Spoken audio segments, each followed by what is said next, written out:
আগামী 6 মাসও দেখবেন যে একটা পর একটা ম্যাজিক্যাল ঘটনা ঘটবে, এখানে ম্যাথমেটিক্স অনুযায়ী কোনো ঘটনা ঘটবে না। ফলে রাজনীতির একটা টারমাইল চলছে ভীষণ রকম, যাকে বলে একটা উত্থান পতন হচ্ছে। এবং আপনি দেখেন গত 17 মাসে আপনাকে আমাকে অন্ততপক্ষে 170 বার কথা পরিবর্তন করতে হয়েছে প্রতিদিনই।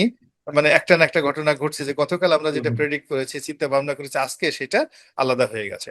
আবার এরকম একটা নির্বাচন হবে, নির্বাচনের দিন সকালবেলা আমরা কেউ কল্পনা করিনি, এমন তারেক রহমান সাহেব কল্পনা করেননি এরকম একটা নির্বাচন হবে। আবার নির্বাচনের পরে বিকেল বেলা এত দ্রুত ফল হয়ে যাবে, বিকজ আগে থেকে বলা হচ্ছিল ফল দিতে 4-5 দিন দেরি হবে, কিন্তু এত দ্রুত ফলাফল হয়ে যাবে এটা আমরা কল্পনা করিনি। মানে যখনই দেখবেন ম্যাজিক্যাল কিছু ঘটে, আনএক্সপেক্টেড কোনো কিছু ঘটে যায়, তখনও দ্বিতীয় তৃতীয় চতুর্থ আনএক্সপেক্টেড ঘটনার জন্য ওয়েট করেন, এবং that should not be sometimes good.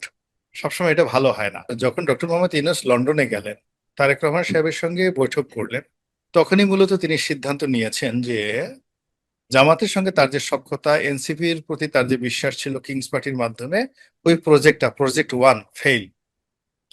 ফলে তাকে নিরাপদ একটা আশ্রয়ের জন্য, সেফ এক্সিটের জন্য তাকে বিএনপির সঙ্গে সমঝোতা করতে হয়েছে।